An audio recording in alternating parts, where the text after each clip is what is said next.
So I'm just interrupting today's episode to let you know about a brand new live workshop that I've got coming up on the 24th of May at 1 p.m. And this workshop is all about reducing your ADHD overwhelm in family life and discovering and welcoming in more calm and regulation. Now, I want to let you know that I don't have all the answers, but it's something that I deal with on a daily basis. And I've discovered over the years of understanding my own ADHD and coupled with all my coaching and talking to my experts on the podcast, as well as all my hundreds of coaching clients, that there is a way of living without feeling in this sort of default state of feeling like you're drowning, that you're stressed all the time. And juggling family life alongside an ADHD brain can feel overwhelming at best and debilitating at worst. And life is happening at the moment at breakneck speed. We are all struggling to feel balanced, to like we're keeping up.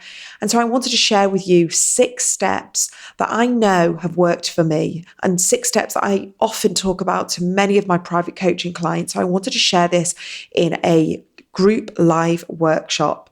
So if this is something that you are dealing with right now and you would love some more support, some new ideas, different perspectives, I would love it if you could join me. All the details are on today's show notes, but also on my website, which is adhdwomenswellbeing.co.uk. If you head to the show notes or my website, you'll find all the information, and it's in 1 hour. You'll learn some new ways of coping and feeling more resilient and looking at life differently and feeling like you don't have to be at the mercy of everything that's piling up on top of you, and that you do have control and choice over what you choose to bring into your family life. So I really look forward to seeing you there. It's the 24th of May, 1 o'clock, and all the details are on my website. Now back to today's episode. And welcome to another episode of ADHD Women's Wellbeing Wisdom, little short bite-sized pieces of wisdom that I've curated from all the many, many episodes that have been recorded over this time. And I really hope that this short insight will help you on the week ahead. So I'm really excited to share some of the conversation that I had with the fantastic Wynford in today's shorter episode. Now, Wynford has created an amazing brain program, and it's all based on the cerebellum. And I wanted to be able to share this conversation, the real key points of this conversation again, because it's so powerful that we're understanding how we can build new neural pathways and use neuroplasticity to help enhance the cerebellum, which is a part of our brain that can really help improve life with ADHD and any neurodivergence as well. And Wynford has really dedicated a huge chunk of his life because of a personal story with his own daughter, and how we can start understanding the power of our brain so we can help ourselves thrive and succeed in this life by simply just having more awareness of the neural pathways and the parts of our brain which just need a bit of extra help with ADHD. So have a listen to this conversation I had with Wynford Dorr. What I've now discovered is that there's 2 fundamental things that dramatically reduce our mental capacity, or our children's mental capacity.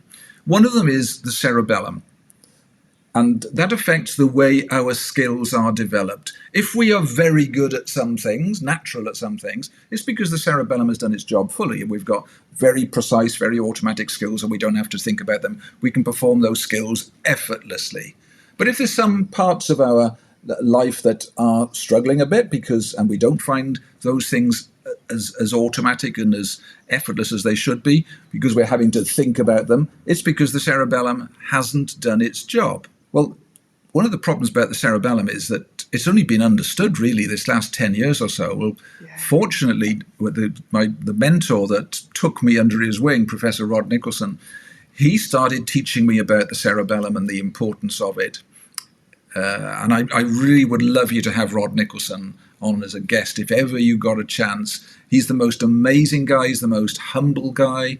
But I have to give him thanks and praise for plugging me into everything I'm trying to share with you now. So the cerebellum was misunderstood. He was absolutely the cutting edge, probably one of the first neuroscientists to say the cerebellum isn't just about balance and coordination. Yes, it is that, but it's masterminding the coordination of everything else we do. So they now know that the cerebellum's role in balance and coordination is only a small part of its role. Most of it is coordinating all other things, including things like memory functions and emotional control and so on. So I was at cutting edge without realizing it. And if you can imagine, Kate, I'm not in a university, and I'd got a daughter that was seriously depressed. I was worried about the next phone call in case it was another one about her. So I didn't wait for ethics committee approval. I was fortunate I didn't have to wait for funding approval. I just wanted to do whatever it took. So I ended up funding 57 clinics and about 45,000 people going through trialing. How can we change the cerebellum? How can we develop the cerebellum naturally? So I wasn't interested in a sticking plaster approach for Susie. I was interested in finding what is the real root reason why for Susie learning was difficult. And that's what I just kept probing and probing and probing. And then having found, yes, it is underdevelopment in the cerebellum, we then worked with all these people in these clinics and doctors and therapists and worked out how can we stimulate the cerebellum to get it working. And what we now know is that we needed 45,000 people because there were so many different brains in this world. After we treated all these people, we could predict the best stimulation, the best challenge to the cerebellum to maximize the speed of development of that part of the brain. And now the research is showing the very type of exercises we use multiply stem cells in the cerebellum. Now, the cerebellum's, not many people know that much about it in the public domain. It actually contains 3/4 of all our brain cells. It's hugely important. And yet when some MRI studies, when pictures of the brain are taken to this day, they miss off the cerebellum. It's scary. There's a lot more research coming out about it now. It's exponential. So there's a quick backdrop about what was the genesis of my research. Yeah, and it's interesting because when we learn about ADHD from the beginning, we hear about the prefrontal cortex and the amygdala. We sort of know about the different parts of the brain where ADHD is affected. And then when I heard about the cerebellum, when Dr. Halliwell was talking about it, I was like, how have I not heard about this? And obviously he wrote about it in ADHD 2.0, and he gives us ideas, like you say, sort of going back to the balance, things like surfing, skateboarding, anything that we can do to sort of encourage better balance.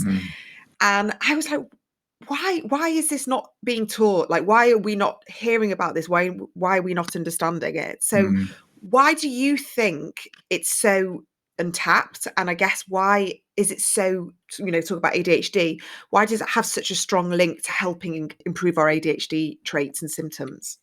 All right, your first question, how is it so untapped? I don't know. I really don't know. I've talked to many professors who are now engaged with the cerebellum, and they have such enormous difficulty getting research funding for this. The research funding process, I think, is one of the things that holds back real progress, especially if there's a paradigm shift. This is a paradigm shift, and it seems to take decades before research funding is directed to the paradigm shift, because there's such competition for research funding. Well, I was fortunate enough I didn't have to wait for research funding. I could, if a professor was telling me there's a good idea here and nobody's tried this, off I went, and within weeks I was feeding back to that professor, and here's the results of the research, and he would discuss that with me and say, do you know what, you ought to be looking in this direction now, just fine-tune this. And that's how our progress went. So we had no constraints, no inertia at all to deal with.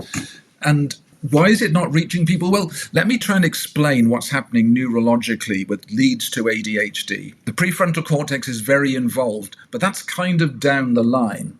So if someone has a skill, let's take reading, which is a major problem for many with ADHD, not for all, but for many. The problem with reading for the vast majority, and I mean over 90%, is their eye tracking isn't a fully developed skill. It's not perfect. Instead of their eyes going smoothly, their eyes are jumping around. And we've got a video test which takes 10 minutes and shows parents and teachers this, and they get blown away. Well, the dads don't. The dads get angry that the schools haven't given this to them before, because all sorts of wrong assumptions were being made about why a child isn't reading easily. If it's poor eye tracking, the letters are going in scrambled, sometimes backwards, sometimes upside down, because the eyes are jumping around, and they've got an enormous amount of processing to do to turn that into words they can comprehend. Well, that's a skill. It's nothing to do with intelligence. Often it's assumed they can't be very bright because they're not scoring very well. No, it's usually the opposite. The brighter you are, the more likely you are to have some skills incompletely developed. So the cerebellum is what creates skills. The cerebellum is what learns. And if you end up with a skill that's underdeveloped, like we're taking the example of eye tracking, then the thinking brain has to get involved every time you try and use that skill. They call it conscious compensation. So instead of it being a fully unconscious skill, it's partly unconscious because it's partly developed, but then the thinking brain gets involved to help out. Now, the trouble with the thinking brain is, A, it's busy, very busy. We can only do about 7 things at once. But secondly, it's so much slower than the cortex. So the prefrontal cortex, where the thinking brain is they're arguing about this. Typically, it's 100,000 times slower than the cortex.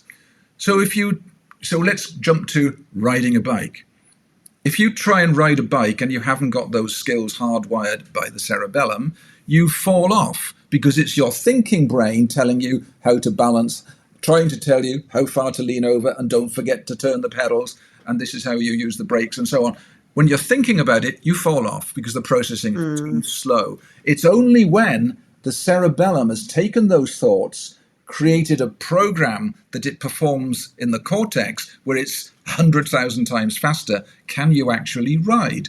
So coming back to poor reading skills and poor eye tracking, when you've got conscious compensation, in other words, the thinking brain, the prefrontal cortex helping out with that underdeveloped skill, it's too slow, it's clumsy, it's bad, and reading is hard work. And what's worse, you're filling the thinking brain with stuff that need not, should not be there. Now, that's bad for 2 reasons.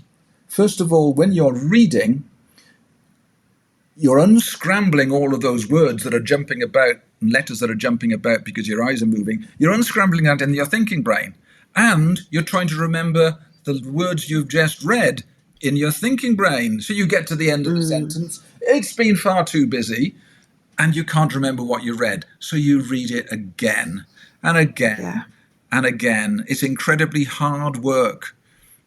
And then spelling is difficult, really difficult, because every time you see a word, your letters happen to be jumping about in a different way. The letters are going in a scrambled order. So learning to read learning to spell is very, very difficult. So can you see the cerebellum is the root cause, but the consequence happens in the prefrontal cortex, the thinking brain, and also in there are your executive functions.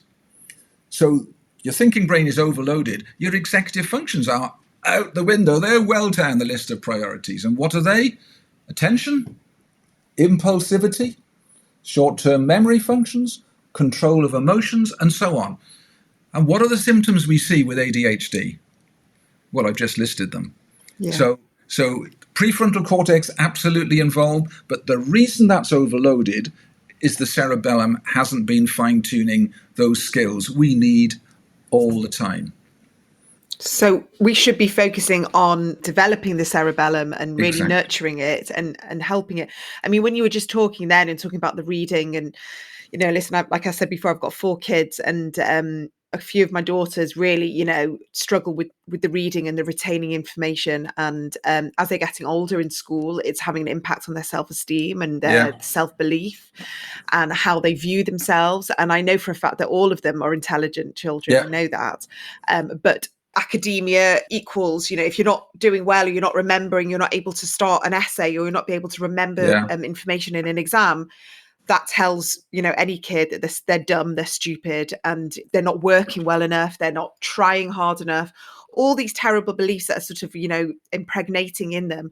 And it breaks my heart because when you talk about this, it's just obvious. It's just so obvious.